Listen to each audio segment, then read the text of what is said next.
Hello friends, my self CA याचना मुथा बुरज। बेटा हम कर रहे थे रिवीजन समरी बुक से हम यहाँ रिवीजन कर रहे थे। हमने चैप्टर स्टार्टिंग के 4 चैप्टर किए और अब हम यहाँ इस लेक्चर में क्या डिस्कस करने वाले हैं, चैप्टर नंबर 5 कंपोजिशन लेवी हम डिस्कस करने वाले हैं। ये समरी बुक बेटा अवेलेबल है मेरी वेबसाइट www.iceleague.com पे, आपको मिल जाएगी। लेक्चर नंबर 1 जो है हमारा, जो ये रिवीजन सीरीज का लेक्चर नंबर 1 है, उसमें डिस्क्रिप्शन में आपको इसकी लिंक भी दी हुई है, सारी लिंक्स दी हुई है बेटा। अमेंडमेंट के वीडियोस की लिंक दी हुई है, समरी बुक की लिंक दी हुई है, किसी को 90 आवर्स का जो कोर्स चाहिए वो कहाँ से होगा, कहाँ से आप ले सकते हो, उसकी भी लिंक दी हुई है। आप उस लिंक पे से जाके सब कुछ चेक कर सकते हो। अच्छा, अब 90 आवर्स के कोर्स के लिए बेटा जो मुझे स्टूडेंट्स कॉल कर रहे हैं, yes, Google drive pen drive classes available है बेटा। आपको ये 3 बुक्स उसके साथ में आती है और एक क्वेश्चन बैंक आता है। तीनों बुक्स यहाँ पे हार्ड कॉपी फॉर्म में आती है और क्वेश्चन बैंक यहाँ पे सॉफ्ट कॉपी फॉर्म में आता है। ठीक है, तो यहाँ पे आपको ये सारी डिटेल्स आपको मिल जाएंगे वेबसाइट पे। 90 आवर्स का जो कोर्स है, आप www.iceleague.com में शॉप सेक्शन में जाइए, वहां पे आपको सारा कुछ डिटेल्स मिल जाएगा 90 आवर्स का कोर्स का। उसके बाद में भी आपको कुछ क्वेरी रह जाती है तो आप डेफिनेटली इन नंबर पे कॉल करके या मैसेज करके आप आपकी क्वेरीज डिस्कस कर सकते हैं। ठीक है, अब इस लेक्चर में हमें क्या डिस्कस करना है, जैसे कि हमने 4 चैप्टर कंप्लीट कर लिए और 5th चैप्टर कंपोजिशन स्कीम हम इस लेक्चर में डिस्कस करने वाले, one of the most important chapter. इस चैप्टर के लिए बेटा हम यहाँ पे डिस्कशन तो करेंगे, प्रैक्टिस के लिए क्वेश्चन बैंक से आपको प्रैक्टिकल क्वेश्चंस और यहाँ पे केस स्टडी बेस्ड क्वेश्चंस इस चैप्टर के जरूर करने हैं। ठीक है, अब स्टार्ट करेंगे चैप्टर नंबर 5। फ्रीक्वेंट अमेंडमेंट्स आते हैं इस चैप्टर में और बिल्कुल इसमें क्वेश्चन आना बनता है। सबसे पहले कुछ डेफिनेशन समझेंगे, फिर कंसेप्ट पे जाएंगे कंपोजिशन स्कीम के। ठीक है, टैक्सेबल सप्लाई मतलब क्या, definition. First definition, taxable supply मतलब क्या मैम, बहुत सिंपल है, जो गुड्स और सर्विसेज लेविएबल टू टैक्स है। सप्लाई ऑफ गुड्स और services which is leviable to tax. G oblique S means goods or services. तो supply of goods or services which is leviable to tax is taxable supply. Exempt supply क्या है? Exempt supply पढ़ाने के पहले ma'am non taxable supply सब पढ़ाओ, तो ठीक है भाई। नॉन टैक्सेबल सप्लाई मतलब क्या, तो सप्लाई ऑफ गुड्स और services which is not leviable to tax, which is not leviable to tax। हमारे PHMNA आइटम आपको याद है, PHMNA आइटम आपको याद है, petroleum, high speed diesel, motor speed, natural gas, aviation turbine fuel and then this alcohol. ये सब बेटा क्या है, नॉन टैक्सेबल। जीएसटी नहीं लगता इस पे, जीएसटी नहीं लगता इस पे, नॉन टैक्सेबल सप्लाई है। द गुड्स और services which is not leviable to tax, वो क्या होते हैं बेटा, नॉन टैक्सेबल सप्लाई। अब एग्जेम्प्ट सप्लाई मतलब क्या, एग्जेम्प्ट सप्लाई में आती है भाई 3 चीजें। कौन सी 3 चीजें, फर्स्ट सप्लाई ऑफ गुड्स और services nil rate of tax, जिस पे रेट ऑफ टैक्स निल है। Second which is wholly exempt from tax, wholly exempt notification से एग्जेम्प्ट कर दिया गया है, या नॉन टैक्सेबल सप्लाई और नॉन टैक्सेबल सप्लाई। 3 चीजें exempt supply, very important definition बेटा। Nil rate of supply, wholly exempt supply, non taxable supply. Non taxable का मतलब गुड्स और services which is not leviable to tax, which is not leviable to tax. तो बेटा यहाँ पे exam में अगर नॉन टैक्सेबल सप्लाई भी दिया हुआ है आपको, तो वो एग्जेम्प्ट सप्लाई में आता है। आपको कंप्यूट करने दिया है एग्रीगेट टर्नओवर, पढ़ेंगे हम अभी एग्रीगेट टर्नओवर की डेफिनेशन, उसमें एग्जेम्प्ट सप्लाई भी आता है। तो वहां पे अगर आपको एग्जाम में क्वेश्चन में नॉन टैक्सेबल सप्लाई में दिया है तो वो एग्जेम्प्ट सप्लाई में आता है, और एग्जेम्प्ट सप्लाई यहाँ पे जैसे कि एग्रीगेट टर्नओवर की डेफिनेशन में आता है। नेक्स्ट डेफिनेशन वही है, देखते हैं। ठीक है, तो एग्जेम्प्ट सप्लाई की डेफिनेशन वेरी इंपॉर्टेंट, बहुत सारी जगह काम आएगी। अब एग्रीगेट टर्नओवर क्या है भाई, एग्रीगेट टर्नओवर की डेफिनेशन देखेंगे, बहुत इंपॉर्टेंट है। कंपोजिशन स्कीम में क्यों पढ़ा रहे हो मैम, यहाँ क्यों इंपॉर्टेंट है बेटा, aggregate turnover preceding financial year का देखा जाता है, करेंट ईयर में कंपोजिशन स्कीम मिलेगी या नहीं उसके लिए। So aggregate turnover includes what ma'am, taxable supply. पहला चीज है taxable supply, the supply of goods और services which is leviable to tax. Second exempt supply भी इसमें आता है, मतलब कि nil rate of supply, wholly exempt supply और नॉन टैक्सेबल सप्लाई। ठीक है, एक्सपोर्ट्स भी इसमें आता है, interstate supply of the person having the same pan, जो इंटरस्टेट सप्लाई है of the person having the same pan number, same pan number पे जो भी इंटरस्टेट सप्लाई आप कर रहे हो वो। एंड ये जो कंप्यूट किया जाता है aggregate turnover, it is computed on all India basis. पूरे इंडिया में जितने जीएसटी रजिस्ट्रेशन है सेम पैन नंबर पे, सबका मिला के एग्रीगेट टर्नओवर अगर पिछले साल में 1.5 CR से ज्यादा नहीं है तो हर स्टेट में जाके आप कंपोजिशन स्कीम ले सकते हो। समझा कुछ, क्या क्या आता है, पहले एग्रीगेट टर्नओवर समझो। एग्रीगेट टर्नओवर बेटा यहाँ पे अब जैसे एक्सपोर्ट दिया, इंटरस्टेट सप्लाई दिया, अभी हम आगे पढ़ेंगे कंपोजिशन स्कीम में कंडीशन है इंटरस्टेट सप्लाई करते हो तो कंपोजिशन स्कीम नहीं मिलेगी, तो मैम एक्सपोर्ट भी तो इंटरस्टेट सप्लाई होता है। तो बेटा बात सुनो, एग्रीगेट टर्नओवर की डेफिनेशन सिर्फ यहाँ काम नहीं आती, बहुत सारी अलग अलग जगह काम आती है। टर्नओवर इन द स्टेट में सिमिलरली बहुत जगह काम आती है, तो डेफिनेशन हम सिर्फ यहाँ पढ़ेंगे, यहाँ पे क्या रिलेवेंट रहेगा वो देखेंगे। तो aggregate turnover includes what, taxable supply, exempt supply, exports, interstate supply of a person having same PAN to be computed on all India basis. पूरे इंडिया का मिला के एग्रीगेट टर्नओवर कैलकुलेट किया जाएगा, पूरा इंडिया का मिला के एग्रीगेट टर्नओवर कैलकुलेट किया जाएगा और एलिजिबिलिटी देखी जाएगी। रजिस्ट्रेशन अपने अपने स्टेट में जाके लो, पर aggregate turnover to be computed on all India basis, but it excludes what, GST, CGST, SGST, UTGST, IGST, GST compensation से कोई भी टाइप का जीएसटी एक्सक्लूड करता है, and value of inward supply on which tax is payable under RCM. तो बेटा यहाँ पे जिसमें भी इनवर्ट सप्लाई जिसपे टैक्स आप आरसीएम पे कर रहे हो, आप आरसीएम में पे कर रहे हो, वो आपके टैक्सेबल सप्लाई में नहीं आएगी, उसको एक्सक्लूड किया गया, वो एग्रीगेट टर्नओवर में नहीं आएगा। यहाँ पे जो टैक्सेबल सप्लाई की बात कर रहे हैं वो आउटवर्ड की बात कर रहे हैं, वो आउटवर्ड की बात कर रहे हैं, इनवर्ड की बात नहीं कर रहे हैं, ठीक है, वो आउटवर्ड की बात हो रही है। So last time aggregate turnover में क्या क्या आता है, taxable supply, exempt supply, exports, interstate supply of a person having same to be computed on all India basis, and it excludes CGST, SGST, UTGST, IGST and cess and value of inward supply on which tax is payable under RCM. Very important definition, exam में direct calculation आ सकता है, for the purpose of composition levy आ सकता है, for the purpose of registration आ सकता है, simply question आ सकता है एग्रीगेट टर्नओवर के कैलकुलेशन में। Next important, very important definition is turnover in the state और टर्नओवर इन यूनियन टेरिटरी। अब इसकी इस डेफिनेशन में क्या है भाई, टर्नओवर इन अ स्टेट और union territory means aggregate value of taxable supply excluding inward supply on which tax is payable under RCM. This you know what do you mean by taxable supply now. Exempt supply भी आता है, made within a state or union territory. Export of goods or services, interstate supply of goods or services made from state or union territory but excludes GST. तो turnover state, बेटा composition scheme में एक important चीज समझो, ध्यान से ये line सुनना।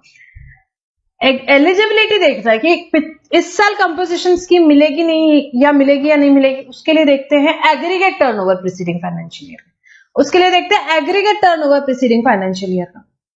बट कंपोजिशन स्कीम में जनरली टैक्स पे किस पे किया जाता है, टर्नओवर इन अ स्टेट और यूनियन टेरिटरी पे। मैं आगे बताऊंगी आपको, कुछ सिचुएशन में टर्नओवर इन अ स्टेट और यूनियन टेरिटरी में पे किया जाता है, कुछ में टैक्सेबल सप्लाईज पे किया जाता है, वो मैं आपको बताऊंगी। But turnover in a state और यूनियन टेरिटरी का रेलेवेंस जनरली कहां आता है, टैक्स किस पे करना है, उस पे किस वैल्यू पे टैक्स पे करता है, वो उस पे आता है इसका रेलेवेंस। तो डेफिनेशन आई होप समझ गई हो, क्या डेफिनेशन है एक बार वापस देखेंगे टर्नओवर इन अ स्टेट और यूनियन टेरिटरी की। All taxable supply excluding inward supply under RCM, then exempt supply, then exports, then interstate supply but excludes GST. ये होता है टर्नओवर इन अ स्टेट और यूनियन टेरिटरी। इस पे भी हमने पढ़ा था क्वेश्चन बैंक में, बेटा प्रॉब्लम्स भी लिए हुए हैं इसके लिए। हाँ भाई, कंपोजिशन स्कीम बड़ी सीधी सादी सिंपल सी स्कीम आई है, क्योंकि नॉर्मल टैक्स पेयर्स को जो यहाँ प्रोसीजर्स इन्वॉल्व थी, monthly return and all that, तो यहाँ पे जो छोटे मोटे टैक्स पेयर्स थे उनके लिए गवर्नमेंट को कोई एक अच्छी सी स्कीम लेकर के आनी थी भाई, तो वो लेकर के आई उन्होंने कंपोजिशन स्कीम। कंपोजिशन स्कीम किसको मिलेगी मैम कंपोजिशन स्कीम, तो बेटा यहाँ पे अगर आप other than special category state में हो, जैसे कि यहाँ मैं महाराष्ट्र में हूं फॉर एग्जांपल, नॉर्मल स्टेट्स की बात हो रही, तो लिमिट क्या है, पिछले साल में एग्रीगेट टर्नओवर 1.5 CR से कम है, does not exceed 1.5 CR। Aggregate turnover in the preceding financial year does not exceed 1.5 CR, तो इस साल में मुझे क्या मिल सकती है, composition scheme. In other states, special category state में मैम बेटा 75 लाख लिमिट है। 75 लाख लिमिट किसकी, aggregate turnover in the preceding financial year 75 lakh से कम है, it does not exceed 75 lakh, तो करंट ईयर में आपको कंपोजिशन स्कीम मिल सकती है। क्लियर है। अब स्पेशल कैटेगरी स्टेट इस पर्पस के लिए कौन है, 8 स्टेट्स है बेटा, 8 states for the purpose of composition scheme. 8 states है जो स्पेशल कैटेगरी स्टेट्स हैं। जनरली 11 स्टेट्स होते हैं special category state, but for the purpose of composition scheme here 8 states है। कौन से स्टेट्स, 8 स्टेट्स बेटा, मेमोरी टेक्निक है, यहाँ पे लिख लो 10-3 और सुनामी उसमें आई मिसेंगे, मुझे इजी पड़ता है 10-3, वो मैंने आपको बता दिया। तो what do you mean by tan dash sum 3? T stands for Tripura, A stands for Arunachal Pradesh, N stands here for Nagaland beta, S stands for Sikkim, then U stands for Uttarakhand, and 3M stands for Meghalaya, Mizoram and Manipur. Meghalaya, Mizoram and Manipur. तो ये 8 states में limit क्या है बेटा? 75 लाख। 75 लाख। इसके अलावा जितने भी स्टेट्स हैं इंडिया में, सब में लिमिट 1.5 CR है। Himachal Pradesh, Assam, Jammu Kashmir 2 special category state, but for the composition scheme that is not special category states, और वहां पे इसकी लिमिट है 1.5 CR। कंपोजिशन स्कीम में जम्मू कश्मीर, हिमाचल प्रदेश, असम में लिमिट है बेटा 1.5 CR। 1.5 CR, ठीक है। बड़ी प्यारी सी स्कीम है कंपोजिशन स्कीम। अब देखते हैं किस किस को मिलती है। भाई मैन्युफैक्चरर को मिलती है या सप्लायर ऑफ रेस्टोरेंट सर्विस को मिलती है। 2 कंपोजिशन स्कीम है बेटा। यहाँ पे भी मैं 10(1) में जो कंपोजिशन स्कीम है उसकी बात कर रही हूँ। फिर 10(2) में जो स्कीम अभी न्यूली इंसर्ट हुई है वो हम बात करेंगे क्या है। यहाँ पे अभी मैं 10(1) की स्कीम की बात कर रही हूँ। 10(1) में सेक्शन 10 कंपोजिशन लेवी का है। 10(1) में कौन से किस किस को मिलती है? मैन्युफैक्चरर को मिलती है, सप्लायर ऑफ फूड और रेस्टोरेंट सर्विस वालों को मिलती है, ट्रेडर्स को मिलती है, ठीक है। तो अब मैन्युफैक्चरर के केस में क्या रेट है बेटा? CGST प्लस SGST, यहाँ टोटल रेट की बात करती हूँ मैं। 1% of turnover in a state और यूनियन टेरिटरी में पे करना है उनको अपने स्टेट का टर्नओवर इन अ स्टेट और यूनियन टेरिटरी निकालना है डेफिनेशन के हिसाब से, उस पर 1% हर महीने पे कर देना। सिंप्लीफाइड स्कीम है बेटा। कंपोजिशन स्कीम में गवर्नमेंट ने बोला, फॉर एग्जांपल मैं मैन्युफैक्चरर हूं, मैं कंपोजिशन स्कीम ले रही हूं, मुझे बोला आप जो भी सामान खरीदते हो उसका आपको ITC नहीं मिलेगा। आप जो भी सामान यहाँ बेच रहे हो, सेल कर रहे हो, उस पे आउटपुट पे आपने टैक्स नहीं कलेक्ट करना है। टैक्स नहीं कलेक्ट करना है। आपको क्या करना है? आपको खाली अपना टर्नओवर इन स्टेट और यूनियन टेरिटरी निकालना है, क्वार्टरली 1% उस पर टैक्स पे कर देना, खत्म। That's it. बहुत सिंपल स्कीम है। मंथली रिटर्न, हर ट्रांजैक्शन में यहाँ पे रिकॉर्ड रखना कि भाई मैं यहाँ पे कितना मैंने एक से यहाँ पे टैक्स कलेक्ट किया, फिर मैं पे करूं, ITC लूं, कोई झंझट ही नहीं है। सिंपल सा रेट दे दिया। अगर आप मैन्युफैक्चरर हो तो क्या रेट है? 1% ऑफ टर्नओवर इन स्टेट और यूनियन टेरिटरी। मैं मैन्युफैक्चरर नहीं हूं भाई, मैं रेस्टोरेंट वाला हूं, तो 5% ऑफ टर्नओवर इन स्टेट और union territory is the rate. और अगर यहाँ पे आप अदर सप्लायर हो जो कि ट्रेडर जैसे कि, तो 1% of turnover of taxable supply of goods और सर्विसेज इन स्टेट और यूनियन टेरिटरी। भाई ऊपर वाली 2 कैटेगरी में मैन्युफैक्चरर और रेस्टोरेंट वालों के लिए रेट जो था वो किस पे था? टर्नओवर इन स्टेट और यूनियन टेरिटरी पे। मतलब उसमें एग्जाम सप्लाई भी आ गई, टर्नओवर इन स्टेट और यूनियन टेरिटरी की डेफिनेशन देखी थी इफ यू रिमेंबर। पर ट्रेडर्स के लिए क्या रेट दिया उन्होंने? ट्रेडर्स के लिए रेट दिया 1% of taxable supply. Clearly exempt supply आएगा ही नहीं इसमें। टैक्सेबल सप्लाई का 1%। कौन सा रेट है ये? CGST plus SGST, total rate की बात कर रही हूँ। 0.5 और 0.5 है। तो मैन्युफैक्चरर के केस में 1% ऑफ टर्नओवर इन स्टेट और यूनियन टेरिटरी, रेस्टोरेंट वालों में 5% ऑफ टर्नओवर इन स्टेट और यूनियन टेरिटरी, और अदर सप्लायर ट्रेडर्स के केस में 1% ऑफ बेटा turnover of taxable supply of the goods and services, goods का भी और सर्विस का भी, इन द स्टेट और यूनियन टेरिटरी। अब बेटा इसके आगे क्या बात हुई? अब इसके आगे बात ये हुई कि भाई मैं हूं माना मैं मैन्युफैक्चरर हूं, मैं माना कि मैं यहाँ पे रेस्टोरेंट वाला हूं या मैं ट्रेडर हूं, बट मैं थोड़ी बहुत सप्लाई करता हूँ सर्विस। आजकल तो कोई बिजनेस होते ही नहीं थोड़ी बहुत सर्विस सप्लाई किए बिना। मेरी मोबाइल की शॉप है, रिपेयरिंग के लिए कोई आ रहा है, भाई मैं मोबाइल मैंने बेचा, रिपेयरिंग के लिए कोई आया, तो भाई मेन काम तो मेरा गुड्स का है। मैं A, B या C जो ऊपर दिए हुए हैं यहाँ कैटेगरीज में फॉल भी करता हूँ, मैं A, B या C में फॉल भी करता हूँ, परंतु मैं थोड़ी सी सर्विस प्रोवाइड करता हूँ। तो क्या मुझे कंपोजिशन स्कीम से निकाल दोगे? गवर्नमेंट ने बोले नहीं नहीं, यहाँ पे आपको बेनिफिट दिया जाता है। क्या? A person who opts to pay tax under A, B और C, मतलब A, B या C में आप फॉल करते थे, may supply service other than restaurant service of a value not exceeding, तो आपको एक लिमिट दी गई कि इस लिमिट तक के आप यहाँ पे सर्विस अप्लाई कर सकते हो। Not exceeding how much बेटा? 10% of turnover in a state or union territory in the preceding financial year or 5 lakhs rupees whichever is higher. 10% of turnover in a state or union territory in a financial year in the preceding financial year or 5 lakhs rupees whichever is higher. Whichever is higher, इतनी आप क्या कर सकते हो भाई? Service provide कर सकते हो। लोगों को दिक्कत हो रही थी क्योंकि सबसे शुरू में जो कंपोजिशन स्कीम में आया था कि आप कंपोजिशन में स्कीम में आना चाहते हो तो कोई भी सर्विस प्रोवाइड नहीं कर सकते अदर देन रेस्टोरेंट। लोगों को दिक्कत हो रही थी तो लोगों ने यहाँ बात रखी, सरकार ने बात मानी और गवर्नमेंट ने क्या बोला कि ओके फाइन, आप सर्विस प्रोवाइड कर सकते हो। What is the limit? It should not exceed 10% of what? Turnover on a state or union territory of preceding financial financial year पिछले साल का टर्नओवर इन स्टेट और यूनियन टेरिटरी निकालो, उसका 10% तक के ही आप प्रोवाइड कर सकते हो और 5 lakh rupees whichever is higher, this is the limit. ठीक है, और जब ये हम कंप्यूट करेंगे तो ऑब्वियसली इंटरेस्ट यहाँ पे गवर्नमेंट ने बताया है, हम इसका और भी डिटेल देखेंगे। While computing value of service other than restaurant service refer to in second provision, this is the second provision actually बेटा, जो है ना यहाँ पे सेक्शन 10 सबसेक्शन 1 का ये सेकंड प्रोविजन है।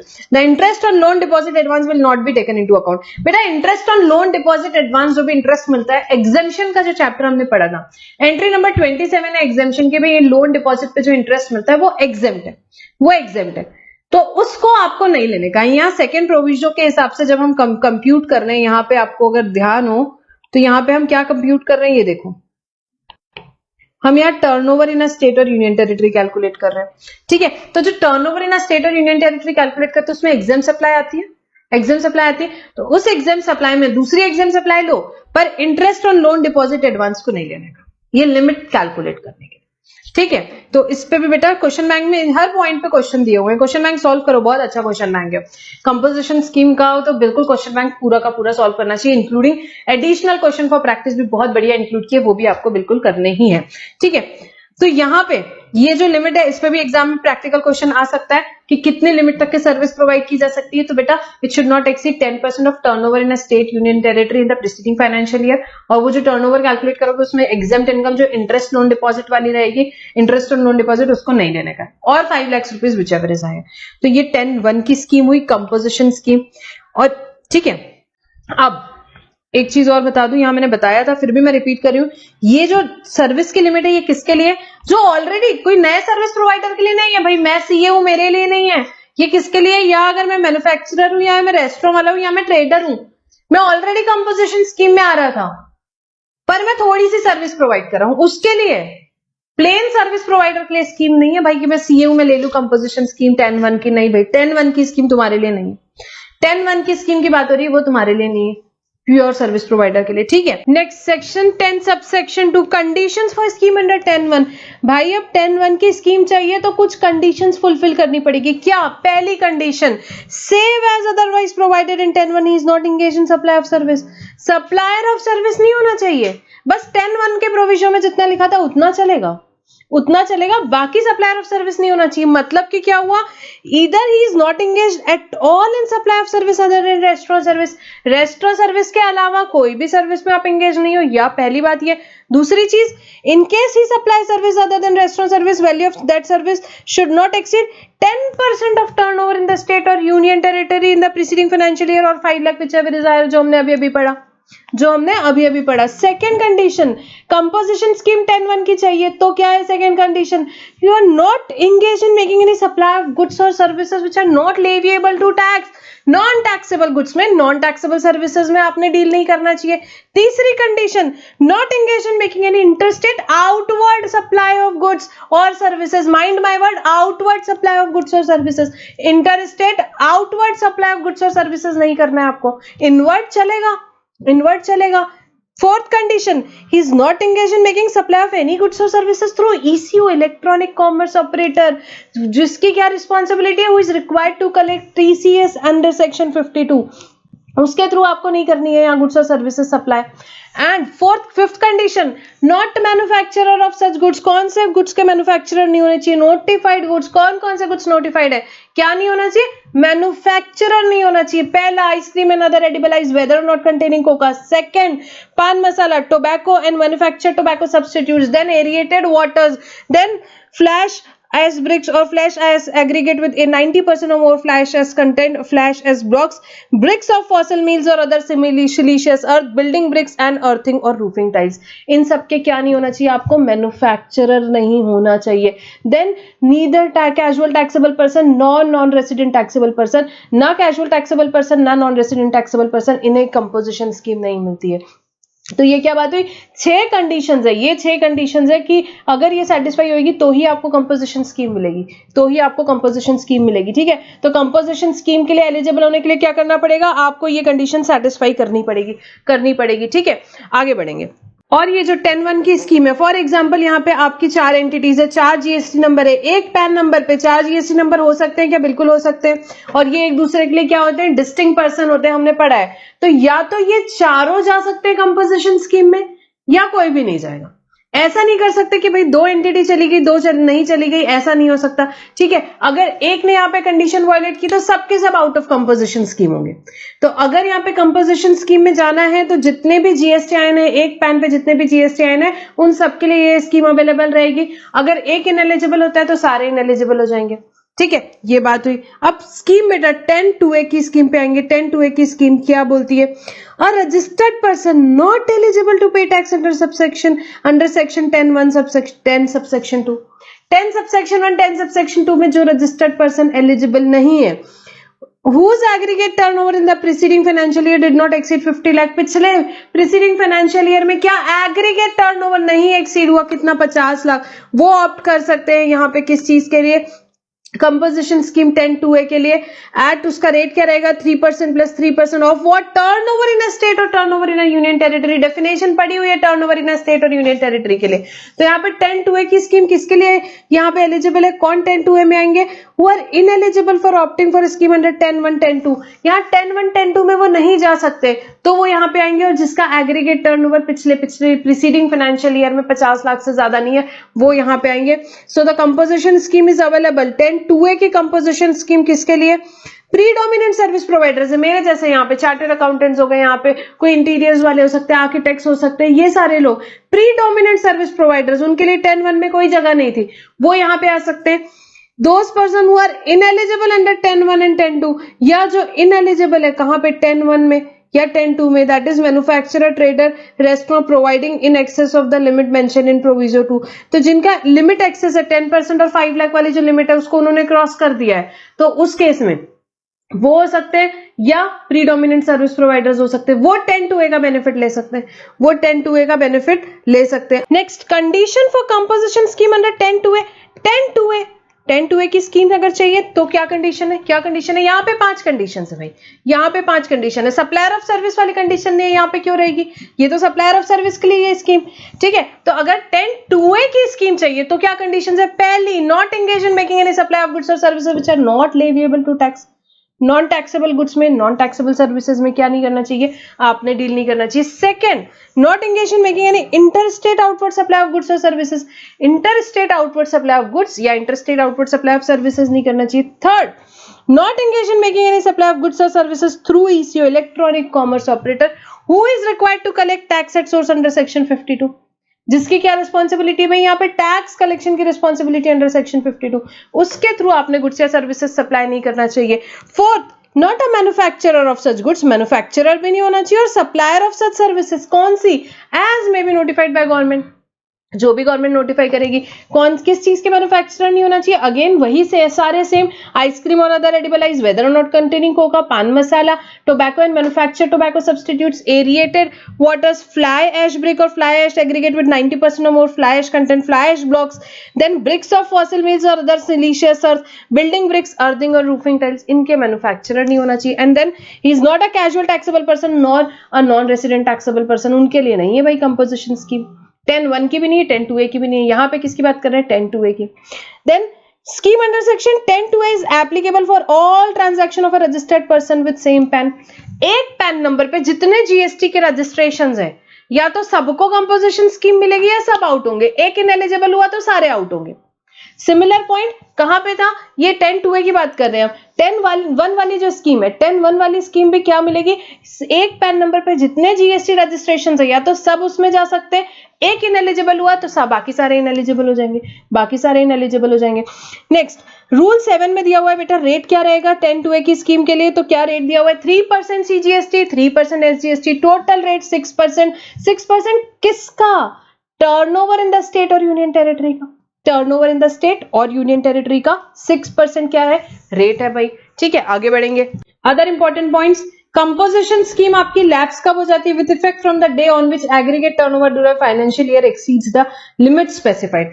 जिस दिन भी कंपोजिशन स्कीम 10(1) की भी और 10(2)(a) की भी, अब ये कॉमन पॉइंट्स हम यहाँ डिस्कस कर रहे हैं, 10(1) की भी और 10(2)(a) की भी कब यहाँ पे हमारी स्कीम जो है हमको नहीं मिलती है यहाँ पे कब, जब जिस दिन बेटा एग्रीगेट टर्नओवर आपका एक्सीड हो गया, एक्सीड क्या, प्रिस्क्राइब लिमिट से ज्यादा हो गया यहाँ पे, ठीक है, 1.5 CR आपने एक्सीड कर दिया करंट ईयर में, या 10(2)(a) में गए थे 50 lakhs एक्सीड कर दिया आपने, तो उस दिन से आपकी कंपोजिशन स्कीम हो जाएगी क्या, विदड्रॉ, आपकी कंपोजिशन स्कीम हो जाएगी बेटा विदड्रॉ, ठीक है।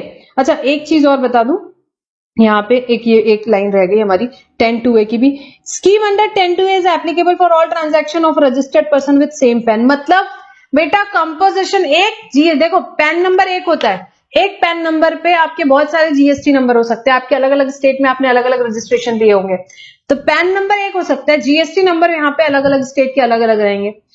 तो जो कंपोजिशन स्कीम है 10(1) की भी 10(2)(a) की भी, दोनों में ये अप्लाई होता है कि सारे ट्रांजैक्शंस यहाँ पे या तो कंपोजिशन स्कीम सबको लेनी पड़ेगी, एक भी रजिस्ट्रेशन आपका जीएसटी का कंपोजिशन स्कीम से आउट हुआ तो सारे रजिस्ट्रेशन जो अलग अलग स्टेट में है सबको कंपोजिशन स्कीम से आउट होना पड़ेगा। So scheme is applicable for all transaction of a registered person with the same PAN, या तो सारे रजिस्ट्रेशन वाले जो हैं वो कंपोजिशन स्कीम लेंगे या सारे के सारे आउट होंगे। ये 10(1) के लिए भी अप्लाई होता था, ये 10(2)(a) के लिए भी अप्लाई होता है, ठीक है। नाउ अदर इंपॉर्टेंट पॉइंट्स, यहाँ कुछ कॉमन पॉइंट्स देखेंगे। कंपोजिशन स्कीम आपकी लैप्स कब हो जाएगी भाई, जिस दिन एग्रीगेट टर्नओवर एक्सीड हो गया। 10(1) में क्या लिमिट थी, 1.5 CR एक्सीड कर लिया, या 75 lakhs एक्सीड कर लिया, या 50 lakhs एक्सीड कर दिया 10(2)(a) में, तो फिर उस दिन से कंपोजिशन स्कीम विड्रॉ हो जाएगी। Registered person who opts to for the composition scheme shall not collect tax from the recipient and should not be entitled to ITC। ये मैंने आपको बताया, मैं कंपोजिशन स्कीम ले रही हूं तो मुझे ना ITC मिलेगा ना मुझे सामने से कलेक्ट करना है टैक्स, ठीक है। If the proper officer has reason to believe that the taxable person has paid tax despite not being eligible, तो यहाँ पे ऑफिसर को लगा आपने कंपोजिशन स्कीम नहीं मिलनी थी, आप तो यहाँ फटाफट इंटरस्टेट सप्लाई कर रहे हो, आप तो कंपोजिशन स्कीम के लिए एलिजिबल ही नहीं थे, फिर भी आपने कंपोजिशन स्कीम ले ली, तो वो क्या करेगा, आपको टैक्स के साथ साथ पेनल्टी भी लगाएगा बेटा, और 73, 74 जो डिमांड के सेक्शंस है वो भी इन्वोक कर देगा, ठीक है। And the provisions of section 73, 74 shall mutatis mutandis apply for determination of tax as well as बेटा penalty, as well as penalty. अब दो बड़े इंपॉर्टेंट से एक्सप्लेनेशन है वो हम देखेंगे। एक जो एक्सप्लेनेशन फर्स्ट है जो हमारे वो एग्रीगेट टर्नओवर के लिए, और जो एक्सप्लेनेशन 2 है वो टर्नओवर इन अ स्टेट और यूनियन टेरिटरी के लिए, वो टर्नओवर इन अ स्टेट और यूनियन टेरिटरी के लिए, ठीक है। अब इसमें दोनों में एक जो कॉमन चीज है वो मैं आपको बताती हूँ। अभी आपको पता है एग्रीगेट टर्नओवर क्यों कंप्यूट कर रहे हैं हम, और टर्नओवर इन अ स्टेट और यूनियन टेरिटरी, फिर से बता दूं। एग्रीगेट टर्नओवर एलिजिबिलिटी देखने के लिए, एलिजिबिलिटी देखने के लिए कि कंपोजिशन स्कीम मिलेगी कि नहीं मिलेगी, और टर्नओवर इन अ स्टेट और यूनियन टेरिटरी हम क्यों कैलकुलेट कर रहे हैं मैम, टैक्स पे करने के लिए, टैक्स पे करने के लिए। तो बेटा यहाँ पे एग्रीगेट टर्नओवर में भी नहीं इंक्लूड किया गया, it shall not include value of exempt supply of service provided by way of extending deposit, loans, advances so far as consideration is represented by way of interest or discount। तो इसमें क्या नहीं लिया जाएगा बेटा, क्या नहीं लिया जाएगा मैम, इंटरेस्ट और डिस्काउंट जो है बेटा, इंटरेस्ट या डिस्काउंट जो भी आपने अर्न किया होगा किससे, ये आपकी एग्जाम सप्लाई होती है, जैसे कि मैंने बताया एंट्री नंबर 27 एग्जाम्पशन चैप्टर में ये आपकी एग्जाम सप्लाई होती है, तो इसे नहीं इंक्लूड करना है किसमें, एग्जाम सप्लाई में। एग्रीगेट टर्नओवर जो आप कैलकुलेट कर रहे हो for of a person determining his eligibility to pay tax under this section, the express aggregate turnover shall not include exempt supply by way of, क्योंकि ऐसा होता ही है यार, अब मैं बिजनेसमैन हूं, मेरे पास पैसे एक्स्ट्रा पड़े थे 5-10 लाख रुपए, मैंने क्या किया, एक एफडी बना दी, थोड़ा सा मैंने इंटरेस्ट अर्न कर लिया, वो एग्जेम्प्ट इनकम है, ठीक है। ऐसा सबके केस में होता है, बहुत सारे, हर एक बिजनेसमैन के साथ ये चीज होती है, तो गवर्नमेंट ने बोला ठीक है मान लिया, एग्रीगेट टर्नओवर के कंप्यूटेशन में जो एग्जेम्प्ट सप्लाई जो कि इंटरेस्ट या डिस्काउंट से हो रही है उसको नहीं इंक्लूड करेंगे, उसको नहीं इंक्लूड करेंगे। सिमिलरली गवर्नमेंट ने बोला कि अच्छा जो टर्नओवर इन स्टेट और यूनियन टेरिटरी आप कैलकुलेट कर रहे हो, जिस पे टैक्स पे कर रहे हो आप, उसमें भी नहीं इंक्लूड करेंगे exempt, it shall not include the value of supply, exempt supply of service provided by way of extending deposit, loan, advance and so far as consideration is represented by way of interest or discount। Exam में बेटा practical problem आएगा तब बिल्कुल ध्यान रखना, interest income या discount income दी जाएगी, उसको एग्जाम सप्लाई में नहीं लेना है, एग्रीगेट टर्नओवर कंप्यूट करते टाइम भी और टर्नओवर इन स्टेट कंप्यूट करते टाइम भी। वेरी इंपॉर्टेंट पॉइंट, ठीक है। अब जो इसका फर्स्ट पॉइंट है वो मैं डिस्कस करूंगी। For the purpose of computing aggregate turnover of a person for determining, इसके लिए ना मैं यहाँ पे एक मिनट ड्रॉ करूंगी कुछ, 1 सेकेंड।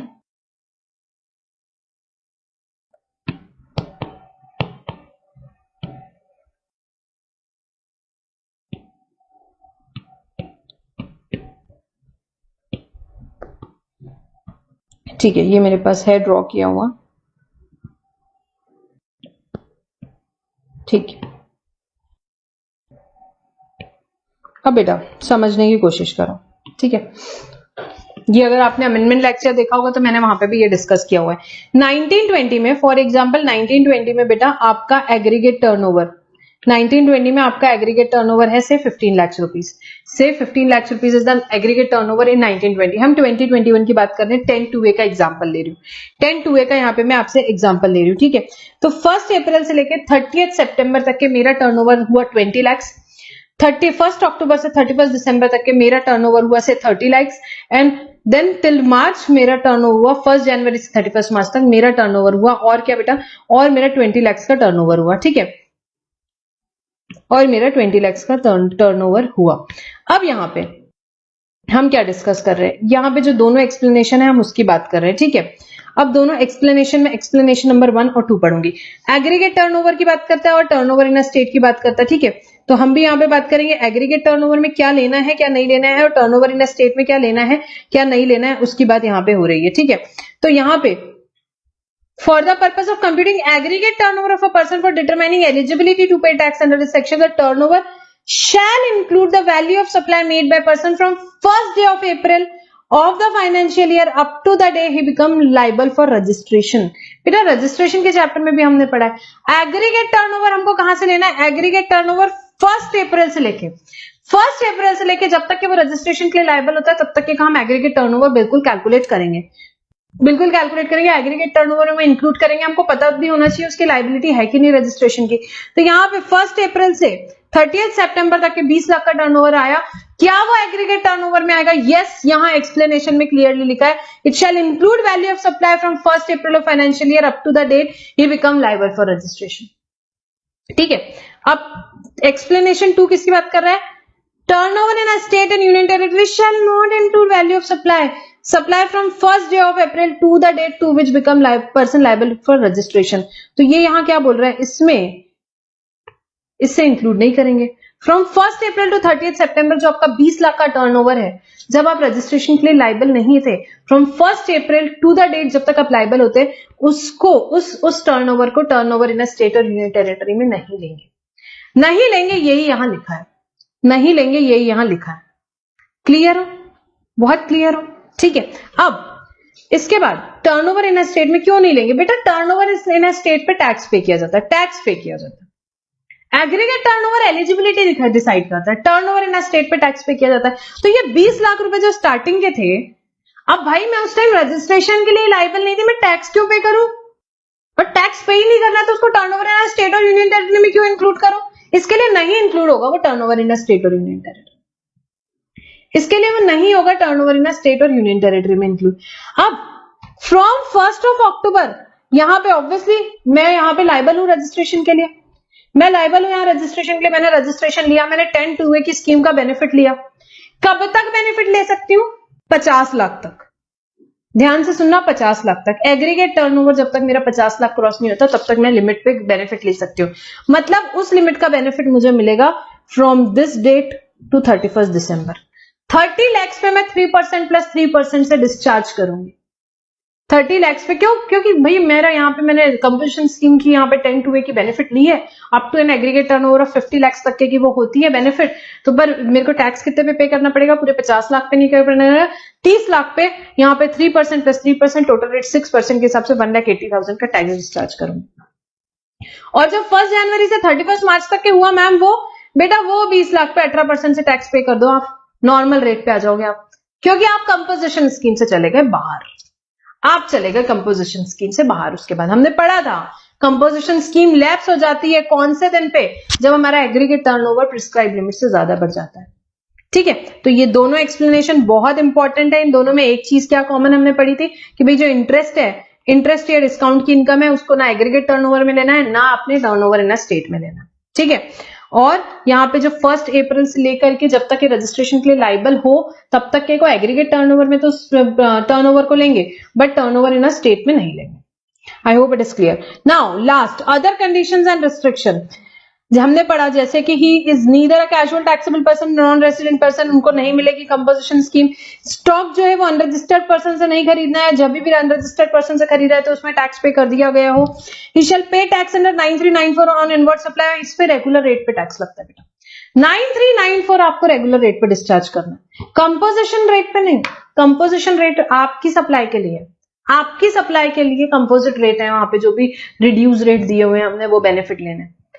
आरसीएम पे मैंने लॉयर की सर्विस ली, मैं कंपोजिशन वाला हूं तो उसको रेगुलर रेट्स जो भी है लॉयर के, जो भी यहाँ पे कंपोजिशन जो रेगुलर रेट्स है उस पे आपको आरसीएम आपको रेगुलर रेट्स पे डिस्चार्ज करना है। Not a manufacturer of notified goods, वो मैंने आपको बताया। Words composite taxable person not eligible to collect tax and supplies mentioned on the bill, top of bill of supply। bill of supply के ऊपर आपको लिखना है composition supplier हो आप, not eligible to collect tax and supply। word composite taxable supplies displayed at prominent places। the registered person paying tax under 10 may not file fresh intimation, आपको हर साल देने की कोई जरूरत नहीं है। composition scheme, अगर आप नया रजिस्ट्रेशन ले रहे हो जीएसटी में तो आप कैसे बताओगे, इंटीमेट करोगे आप रजिस्ट्रेशन फॉर्म में, और जिस दिन से आपका रजिस्ट्रेशन डे इफेक्टिव है उसी दिन से आपकी कंपोजिशन लेवी इफेक्टिव है। अब कोई जो बंदा है जो ऑप्ट कर रहा है कंपोजिशन स्कीम में, उसको किससे इंटीमेट करना है, उसका एक प्रिस्क्राइब फॉर्म है जिसमें उसे इंटीमेट करना रहेगा, जिसमें उसने इंटीमेट करना रहेगा, और बिगनिंग ऑफ फाइनेंशियल ईयर से वो क्या हो जाएगी बेटा, आपकी स्कीम इफेक्टिव हो जाएगी। तो बेटा ये डिस्कशन था, one of the very very important chapter है। You all know composition scheme. I strongly recommend you to do the question bank along with additional question for practice. It will not take more than 1 hour, but बिल्कुल questions यहाँ पे problem solve करके जाना ताकि exam में confidence रहे। बिल्कुल मुझे लगता है आपके एग्जाम में इसमें प्रैक्टिकल क्वेश्चन आना चाहिए। ठीक है बेटा, सो कंपोजिशन स्कीम हमारा यहाँ पे कंप्लीट होता है and will stop our discussion over here. Thank you for now.